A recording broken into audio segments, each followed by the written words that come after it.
Welcome back here today on the beautiful campus of Florida Panhandle Technical College.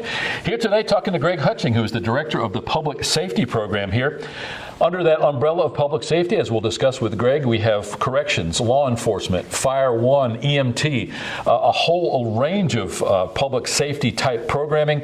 If you want to get involved in the public sector, if you want to be of service to your community, huge opportunities. We're going to talk about these as just a few of the over 40 degree and certification programs available right here on the campus of Florida Panhandle Technical College, and we'll be right back.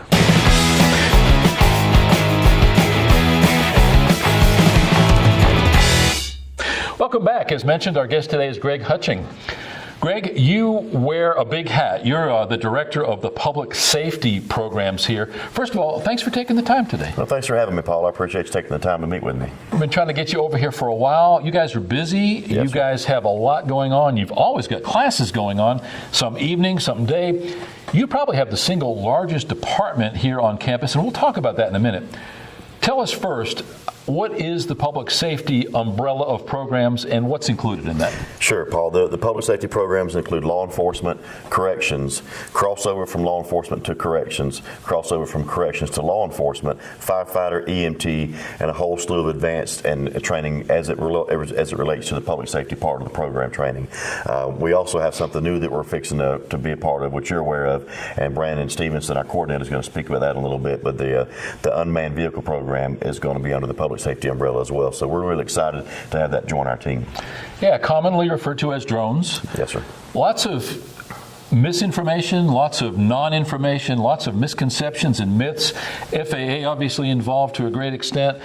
People just don't know. This series of workshops is actually an opportunity for people to kind of stick their toe in the water, find out if maybe they're interested in going further with that career, and also finding out some of the legality as it pertains to the federal government. Absolutely, because as you know, there have been new guidelines introduced even for someone on the street that's operating a drone. You have to be registered by a certain time frame, and it's going to continue to go down that track. So this is an opportunity for people to get their foot in the door, like you said, and become a part of this process as opposed to waiting until the process is finished and seeing the result of it.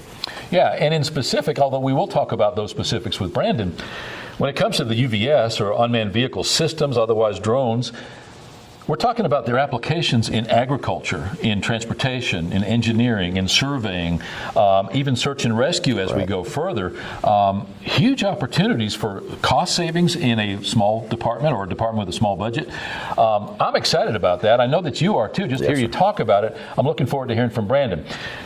We've got Fire One. That is the initial entry-level fire course for someone who wants to go into fire service. Talk a little bit about that. Yes, sir. The Fire One program that we're offering now, we don't offer the complete OCP, which will be Fire Two. We do offer the Fire One program, which qualifies you to be on the volunteer fire departments in the state of Florida. It also qualifies you. There's some departments that are requiring what they call a fire medic status. So if you're already a paramedic or an EMT, you take the Fire One program, then that qualifies you to work in, let's say, Walton County, for example, or South Walton County. It's an additional training that's required as far as being cross-trained between medic and firefighter.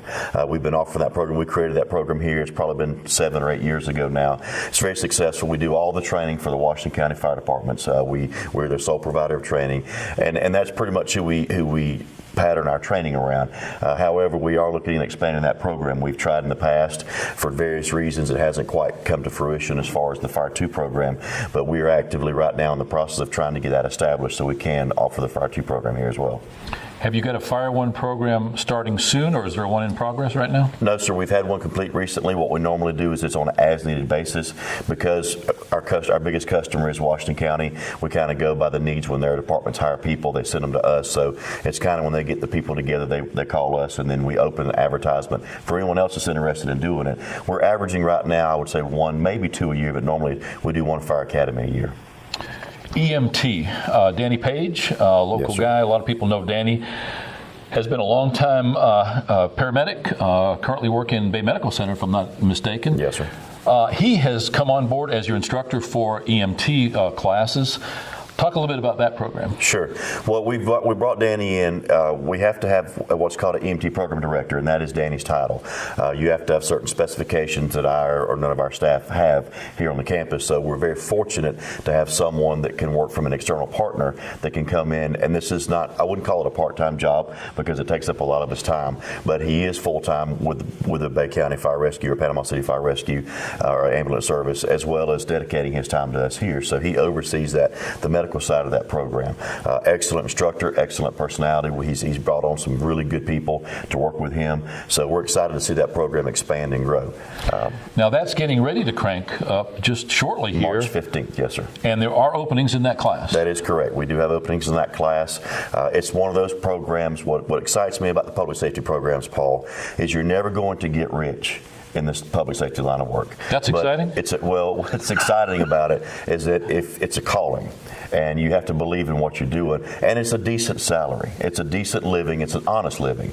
But the EMT program is one where you can go to school for 3 months, 3 nights a week, and then you can go out in the field and you're making $30,000 a year, working 3 or 4 days a week because they work 24-hour shifts. So, and you're giving back to your local community. You're there helping the people that you know, that you care for, and that you love. Yeah, I was being a little flippant about the salaries, but in reality, of the 3 services, EMS actually pays traditionally more than what fire or law enforcement does. Yes, sir, that's correct. For starting personnel. Yes, sir, that's correct.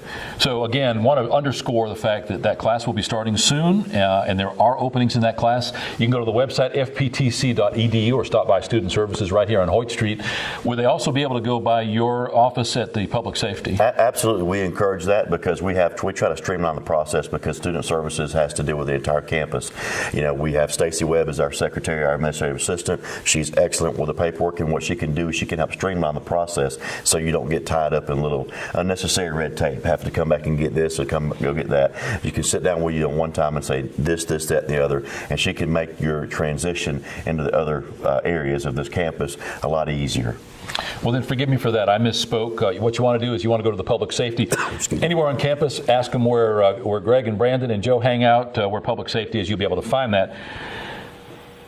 So you've got Fire One, you've got EMS. Now, are there any other subspecialties or classes in addition to corrections and law enforcement? Sure, and still on the Fire One side of that, we do offer, and they're very rare that we need them, but we do offer certain schools like fire instructor. We do the EVOC instructor school for the vehicle operations, CPR first responder instructor. We offer those kind of classes. So if it relates to the public safety aspect of that, then we include that in there.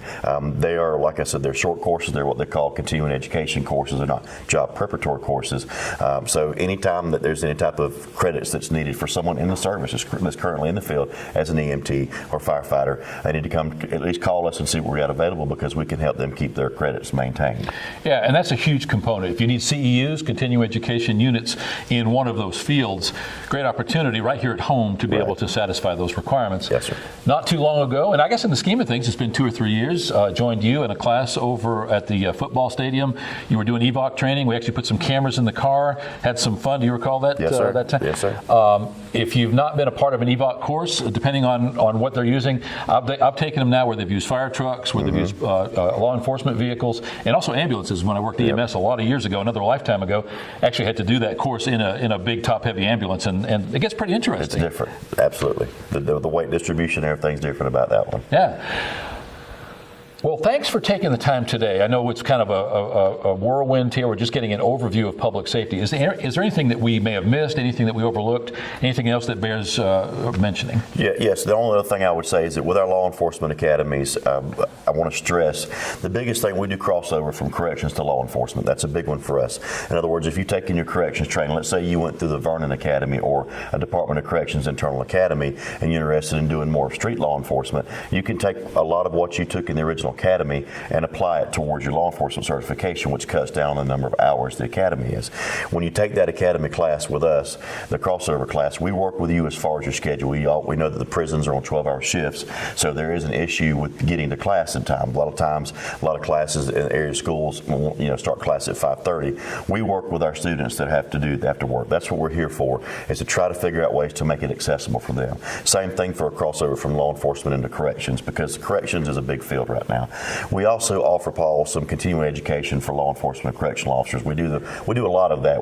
On average, we've trained 100 to 200 in-service actual working officers a year. Right now, we've had a little bit of an issue with our Department of Corrections partners because they just can't seem to figure out how to make a schedule work to where they can go to a 2-week-long class and work a 12-hour shift every day. So we're working on that aspect of it there too. And the other thing, before we turn it over to Brandon or Joe, something I want people to understand is that to be in law enforcement and corrections at this technical college, there are articulable credits that are offered from both of them. For example, at one time, and I have to make sure my facts are still up to date, but Chipola was offering 18 elective semester hours towards your criminal justice degree if you had your correction certification, or 21 hours towards your degree if you had law enforcement certification. So these are programs. Corrections is 3.5 months if you can go full time, Monday through Thursday. We give you Fridays off so you can take care of your business and not miss any school. Monday through Thursday, it takes about 3.5 months, and you can come out right then and make $30,000 to $35,000 a year. Law enforcement, it's a little bit longer. It's a 770-hour course. It is Pell Grant eligible as well.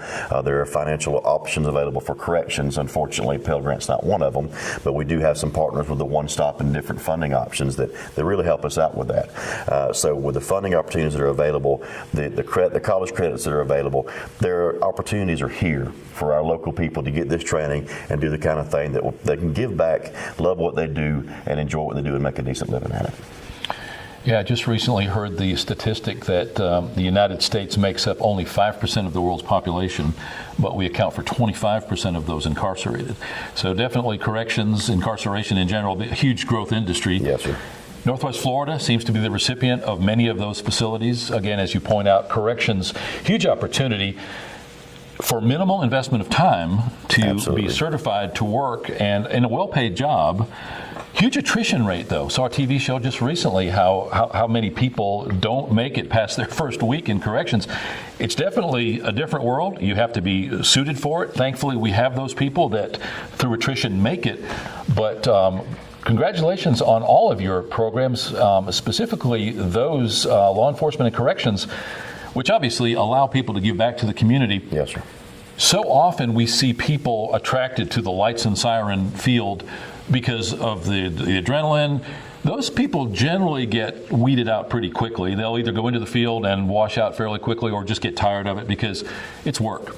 It's not glamorous and at times very scary. I think that all of those fields at times have been described as hours and hours of boredom punctuated by moments of sheer terror when whatever your respective field is called on. So thanks for what you guys do. Thanks for being here today and thanks for directing that program, obviously contributing greatly to the community. Well, thank you, Paul. We appreciate what you're doing to help us and to help the campus that wide. Thank you, sir.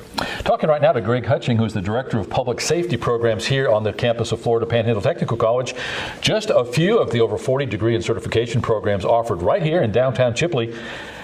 Literally every week I talk to somebody who's lived here for the bulk of their life. They drive by here every day on Highway 90 or South Boulevard, don't know what we do, don't know it's a school, don't know the programs that are available here. State-of-the-art programs like Greg points out, the drone program, the UVS Unmanned Vehicle Systems programs just starting up this fall, as well as cybersecurity, everything from culinary to drafting to pharmacy tech. In this building, soon to be audio production. Huge opportunity if you need to retool your life, if you're recently divorced and looking for a new career, if you've been downsized or have lost your job, wonderful opportunity to restart your life with one of those over 40 degree and certification programs. We'll be right back.